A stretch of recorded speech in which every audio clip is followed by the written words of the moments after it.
Going to start now. Today is under 98th Friday group meeting. The topic is sexual harassment at workplaces, law and procedure. The speaker is our beloved Friday group young member, Ms. Ankita Sharma. So before that, I request Ms. Naveen Avna will speak about few words about today's speaker. Good afternoon, everyone. Thank you, sir, for this opportunity. Now I would like to read the CV. Ms. Ankita Sharma hails from Ranchi, Jharkhand. She has completed her BLLB and Master degree from School of Law, Christ University, Bangalore. After completing her LLB degree, she enrolled herself as an advocate with Delhi Bar Council in 2016. She is also a co-founder with firm named Sharma and Tushir, and she has been conducting various workshops for employers, senior management, HR managers, ICC members and employees of various governmental organizations such as National Labour Institute, Ministry of Consumer Affairs, Solar Energy Corporation India Limited and various government schools on various aspects of sexual harassment law, laws related to working women in India and women rights in workplace in India. She has also been advising various associations, corporate companies on various legal issues and conducting their litigation. She is working as a facilitator in trademarks. She got associated with Shri Sridhar Potraju, advocate on record, and practiced under his guidance from 2016 to 2018 at Supreme Court of India. She was involved in the famous case of Shri Ram Janmabhoomi before the Supreme Court of India, where she was a part of the core legal team for Shri Ramlalla Virajman, the plaintiff. Thereafter, she also worked in the chamber of Ms. V. Mohana, senior advocate, from 2019 to 2021. Now she started her independent practice from July 2021. Yeah. Thank you, Naveen. Now initiate Ankita. Please, Yes. please come up to shake. Yeah, you give it.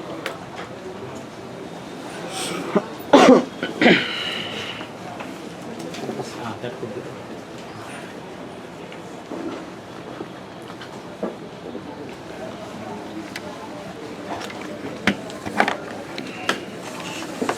Thank you so much, sir, for giving me this opportunity, and I am really grateful for the audience here. And I hope that I do justice to the topic, and I endeavor my best to cover whatever I know so far. So, when we talk about sexual harassment of women at workplace, one of the main objectives is something that we have to understand why this particular subject and this law has attained a greater dimensions, because now the way we see the larger influx of women in coming into the mainstream workforce, therefore this entire legislation has become a very wide, and it is developing every single day. And as we know that this, we have a very latest legislation. It's enacted in 2013, Sexual Harassment of Women at Workplace, Prohibition, Prevention and Redressal Act 2013. It's a very new legislation. But I would like to divide my talk in four subheadings. First, I would talk about the evolution of the law. Then I will talk about the legislation, the procedure and the key aspects of the legislation and the procedure for the IC committees. And then I'm going to talk about our Supreme Court's GSIC committee, Gender Sensitization Committee, what is the key features of that particular place, because as we all are predominantly working here. And third, I would like to cover certain latest judgments of passed by Honorable Supreme Court in this subject matter.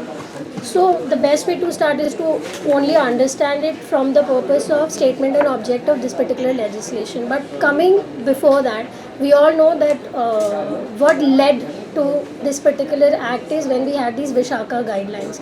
So coming little behind, what happened in 1992, there was a social activist, Bhavari Devi. She was working in Rajasthan and she was working under the government's project to prevent child marriages in state of Rajasthan. So she was creating awareness and going door to door and creating awareness. So there was one marriage which was happening in one of the family, and she raised her voice against it, and she was successful in preventing that marriage for one day. But subsequently, the very next day, the marriage took place, which was not digested by a lot of the people in her own village. And then she was actually, police were visiting her house on a very regular basis, and then she was actually kind of outcasted in that entire village area. Then what happened? The people of that community where the marriage was taking place took real offense of that, and they committed a brutal offense of gang raping her. 5 men in that village. She had to fight a long battle for justice. She was able to file a lodge an FIR, which was actually very difficult at that stage for her. And they also assaulted her husband, but she fought a long battle, and ultimately in trial the convicts were acquitted. But after that, before the enactment, we had two provisions in our Indian Penal Code, that is section 354 and 509. That is outraging the modesty of a woman and insulting the modesty of a woman. So before the comprehensive legislation, when there is a famous case of Rupal Dev, it is a 1995, I think. In that case, what has happened, since there was no codified law, there was no comprehensive legislation. So the Supreme Court has said that at present we have IPC provision to tackle this particular situation, but they also remark that this is not enough. There is a need for a comprehensive legislation. Then we travel to Vishaka. Actually, the Vishaka is a women-centric group who's working for the women rights and awareness. They have filed a PIL in Supreme Court, and they said that there is a need for a comprehensive law, and this travelled after this Bhavri Devi's case. So in that case, three core issues were raised: whether international conventions can be implemented or not. When I talk about international convention, we need to understand that in 1993, India signed international convention CEDAW, which we call Convention Against Elimination of All Form of Discrimination Against Women. So since we were a signatory to that international convention, it was our obligation to have a particular legislation in this field. This was one aspect. Secondly, they said whether international conventions can be implemented or whether there is a need for a separate scheme for the redressal of complaints or the mechanism and procedure. Second thing, this is what they dealt. Then going after that, the court has realized that since there is no particular act, so they have come up with the guidelines. And that is what we famously know as Vishaka guidelines. So in these guidelines, court has categorically defined what is sexual harassment. There are certain key definitions which has come up. That is, what is sexual harassment, what is a workplace, what the organizations and unorganized and organized sectors need to have some form of a grievance redressal in their forum, and how to approach for the complaint. So some kind of a loose framework came in Vishaka, which the court has framed, and as we know, it was a binding under Article 141. These guidelines are binding to us. It becomes a law of the land during that period of time. So till then, these Vishaka guidelines are being followed. Then this was a precursor. After that, there are two key judgments which has further elaborated the definition of sexual harassment. One was this Apparel Export Promotion Council versus AK Chopra, that is 1999, 1 SEC 759. I would like to tell the citation of Vishaka versus State of Rajasthan also. It is 1997, 6 SCC 241. So in this Apparel Export Promotion Council versus AK Chopra, in this case, the Supreme Court has upheld the dismissal of a senior officer who was working in this Apparel Export Promotion Council, and they said that they have broadened the definition of what is sexual harassment by saying that sexual harassment need not necessarily only mean physical touch. So they have expanded the definition, because when we talk about Vishaka, we didn't have this elaborate definition. Then we know one more judgment which was very important is this is all before the legislation. So this is the entire background how the law evolved. There was this judgment of Medha Kotwal, Lele and others versus Union of India. The citation is 2013 1 SEC 297. So the key aspect of this particular judgment is that in this case the court has held that when the Vishaka guidelines are not being followed, then what steps can be taken. So they said that you can always approach in High Court for the implementation of the Vishaka guidelines. So that is why these two judgments, in my little understanding, is important. Then we come to how the crucial point where the enactment came. So then, as we all are aware, the Nirbhaya outrage was going on before. So during that period, around February, the bill, they have passed the bill, President has given the assent, and this Sexual Harassment of Women at Workplace Prevention, Prohibition and Redressal Act 2013 came as a comprehensive legislation defining certain key points. What is sexual harassment, what is workplace, who will be an employer, what will be their duties, how should be the nature of complaint, what is an ICC committee, and how they are to, the procedure they have to follow, how they have to deal with. So these are the broader aspects, key points under which the entire legislation is there. It is a legislation, it's a short act with 7 chapters and 30 sections. So I am just now going to go with what this act actually talks about. Before that, there are constitution provisions which is very well determined, very well explained, and it's like a grounding for the act. So we talk about Article 14, Article 15, Article 21, Article 19(1)(g). So when we talk about sexual harassment of women at workplace, why there was a need for this particular legislation to first come out. So in my understanding is there is a need to create a safe and secure workspace for women so that they feel encouraged and they feel encouraged and come to work, and it is a responsibility of every employer to create that certain space for them. And subsequent to that, what I feel is important is that when there is an organized and unorganized sector as well. So any organization who's having an employee more than 10, it is mandatory for them to have an internal complaints committee. I'll go with it. What is IC committee? What are their powers? How they conduct their inquiry. So that is, so it is, what I'm trying to tell is that it is mandatory for every organization having more than 10 people to have an internal complaints committee which is going to look into your complaint and prepare a fact-finding report. And then for an unorganized sectors, you have to approach to the local commissioner. For example, now when we go by the act, the first most important definition is who is an aggrieved woman. So when we talk about aggrieved woman, it would be anyone who's working. And students, they all come into the definition of aggrieved woman. And when we call about working, and your working also includes anyone who's working on a contract, on a voluntary basis, or on an internship, so, and on a regular payment, so on a daily wage. Everything is being included under a definition of an aggrieved woman who is working. So that is why the definition is given under section.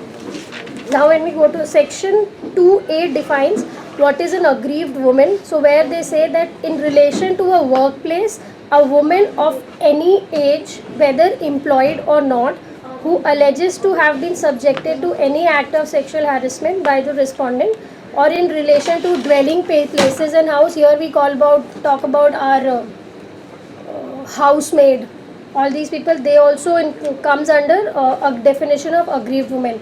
Now there are certain definitions which are very important for us to understand, that who will be an employee, who will be an employer. These two definitions are important. And one thing is, what is a workplace?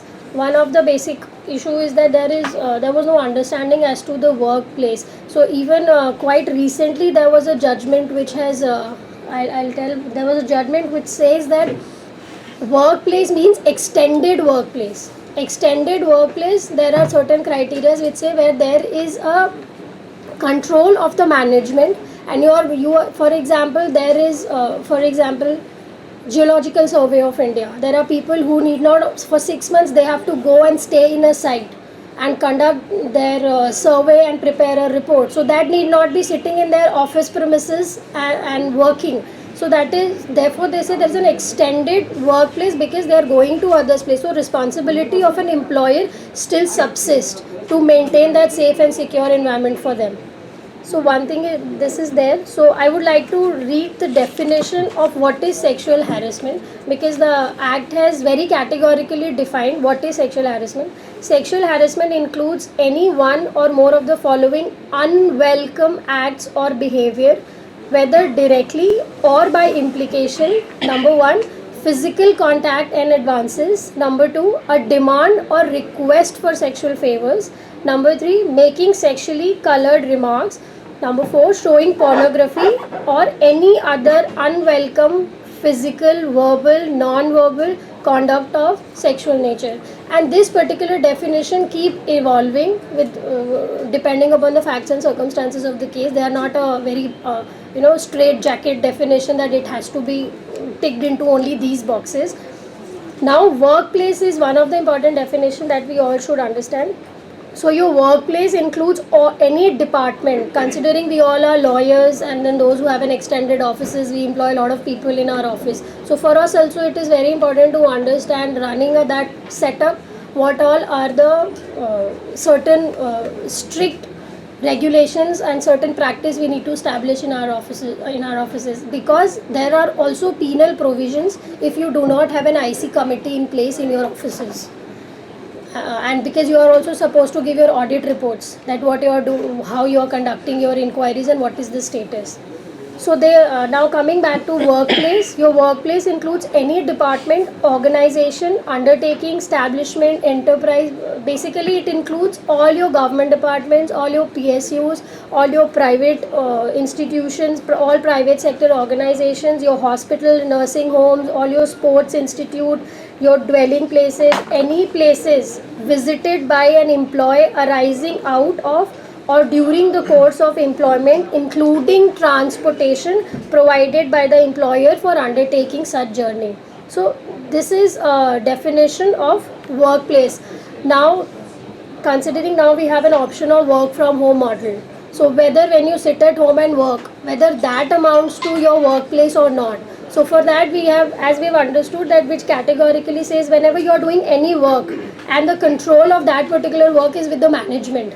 So that is your workplace. For example, I am traveling to one particular organization to give a lecture, and I have been interested by a organization to deliver a lecture. So when I am traveling, still that amounts to workplace. So the purpose is to make all best possible efforts to encourage women and make the work environment not hostile for them. Because as we go by the ratio, we all also know in Supreme Court, the ratio, the men and women lawyers. So the purpose is to encourage them, come and work and give them safe and secure environment, so that the mainstream way women should come forward and work also. Now there is one important provision is of internal complaints committee. As I said, that there has to be an internal complaint committee for any organization having more than 10 employees. So your internal complaint committee, there should be a presiding member, there should be 2 members, minimum should be 3 members, one should be a member, external member which can be appointed, and your presiding member should be a senior women employee in that particular organization. And then your other members will be anyone who is working in the field of women or women and child, or social activists who's working in this particular field. And then there will be an external member which the organization will have to call. So this is for the quorum of an internal complaints committee. So there are certain challenges. For example, if there are small startups where you don't have a senior management people working, or you are a sister concern company and you have a very less number of there are no women at the senior most place, then what will you do? Then in that situation, from the parent company you will call someone to be the presiding member and take care and be a member for your internal complaints committee. And also this internal complaints committee, the tenure is for 3 years. Anyone who will be the member, the entire tenure is for 3 months. And also there are certain provisions which says that because confidentiality plays a very crucial role in this. So even for the members, it is obligated to them as per the provisions of this act that no particular information should be divulged out. They cannot discuss the facts and they cannot actually talk about the nature of complaint. Now when we talk about complaint, it is mandated by the law that complaint should be in writing. But sometimes there are people, it is not possible for them to write the complaint. So in that situation, there is also a provision that management or the IC committee should help them to put the complaint in writing. And also when you do these IC inquiries, it is always advisable to have odd number of people in your IC committee, so that decision making becomes more concrete. And also it is advisable to have the complaint in writing, and it is mandated as per law, you have to have it. And then also there is one thing, that whenever there is a complaint made, so then at that point in time, the person against whom the complaint has been made, the proximity should be, you have to just cut the proximity between them. For example, it's a direct reporting boss. So then you either, generally what happens in government offices, they transfer them to other offices. So that person will not be your direct reporting boss. So these are the mechanisms they adopt. And now what they do basically is they'll send you for work from home, or they'll send you on a paid leave. So that is what they do. So this is basically internal complaints committee's constitution and what they do. Now the internal complaints committee is a fact-finding body. They have the power of they can act as a power of a civil court as per the CPC provisions, and they also have the power to call any independent witness when they want to. It's like a proper trial which they can do, but the core principles on which the fact finding has to keep in mind while conducting inquiry is the doctrine of proportionality and Wensbury principles of natural justice. These are the core principles which you have to keep in mind while adjudicating any complaints. And also now in November there are quite a few judgments by the Supreme Court which they have said that the procedure should not be that hyper technical that it actually dissolve the purpose of that entire proceedings. This is there. Then there are also penal provisions which is there, and whenever there is an inquiry, now there is a certain timeline which you have to follow. So what is the timeline is, whenever there is a complaint made, the complaint has to be made 3 months, within the 3 months from the date of incident, and it can always be a continuing offence also. And also there can be a supplementary complaint by the aggrieved woman, which is also taken care by the IC committee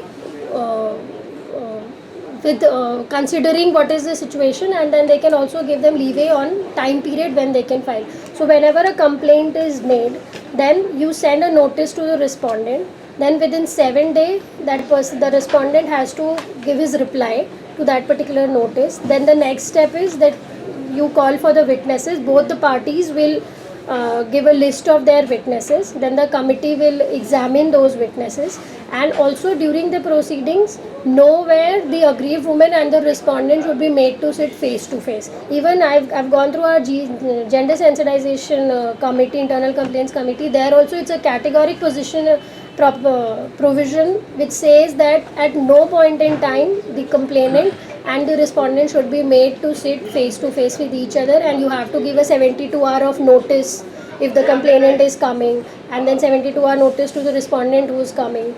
So the way it is being done is very well streamlined. Then there is punishments. The punishment is generally what happens, but what I have seen in a corporate sectors is like they would like to ask for an apology, and then they will ask them to tender a resignation. And also it depends upon the nature of complaint which is made against the person.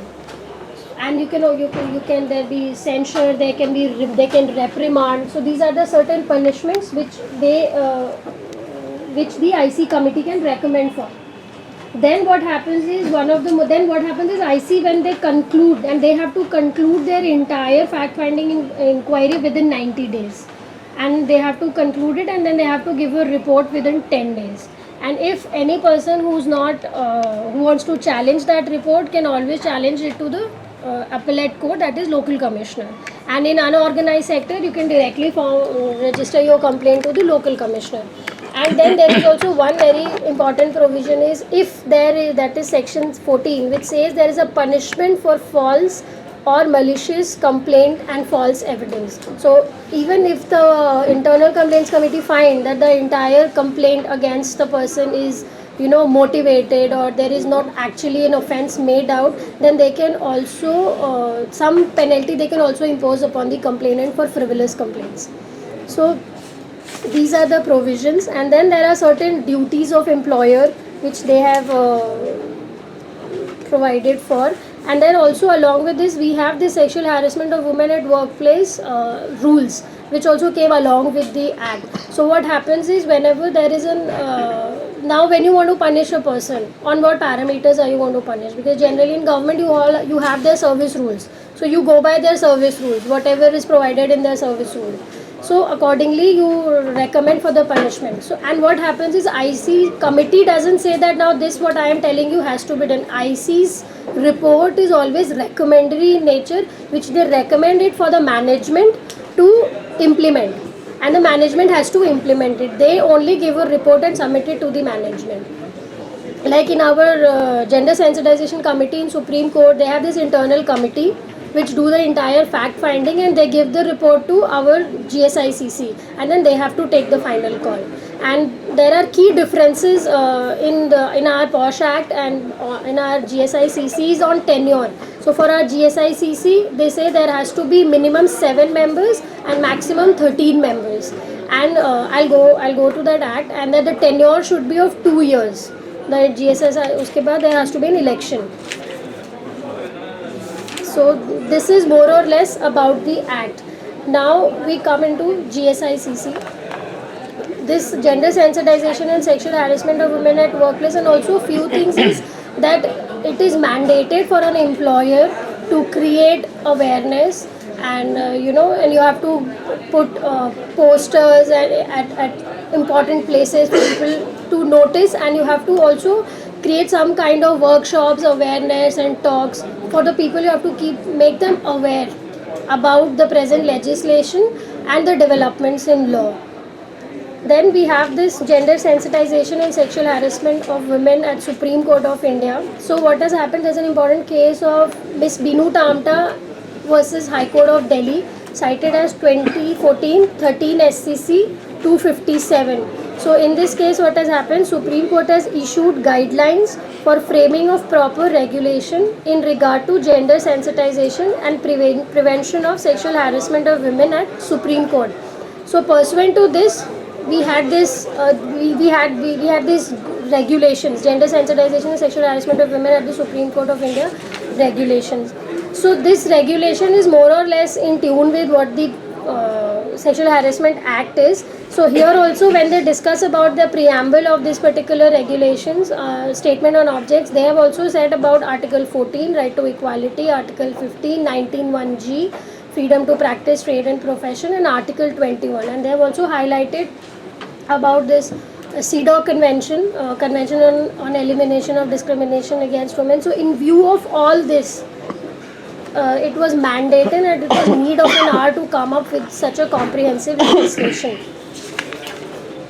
So the key features in this is also the more or less the definition is very similar. I will just go to the quorum, which is very important, that who all will be the member of GSICC. So the presiding member will be 1 or 2 judges of the Supreme Court, and then there has to be 2 members from SCORA, 1 member from SCBA, 1 person will be nominated by the Chief Justice of India, and they can also call 1 person as an external member as and when they need. So so this is what as per our Supreme Court GSICC regulations. And again, the term of gender sensitization complaints committee member here is 2 years.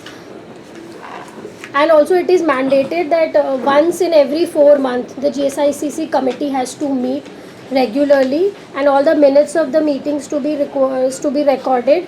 And also, if a member does not attend 3 consecutive meetings, then that member will be liable to be removed from the committee.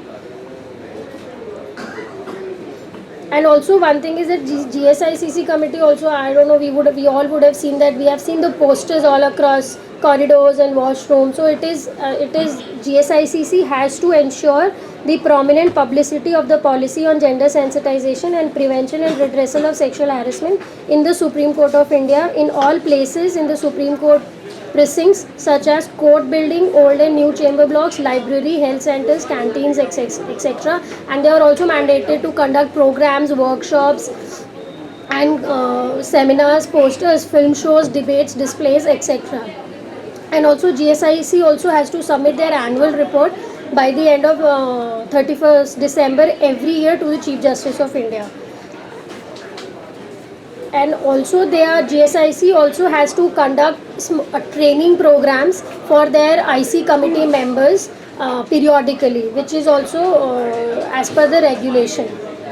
The more or less the way the complaint is being conducted or the inquiry is done is very similar as to what I have discussed in the Act.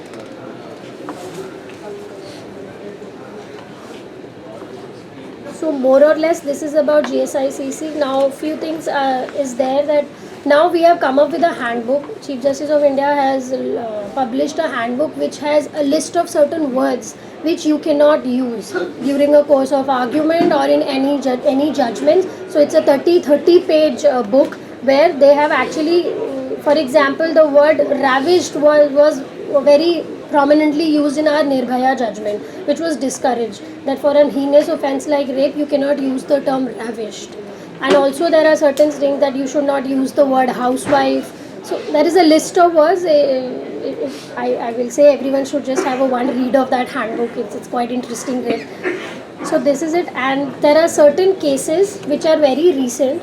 There is one case authored by our Justice Pardiwala, that is Union of India and others versus Dilip Paul. So in that case they have held that the citation is 2023 SCC online SC 1423.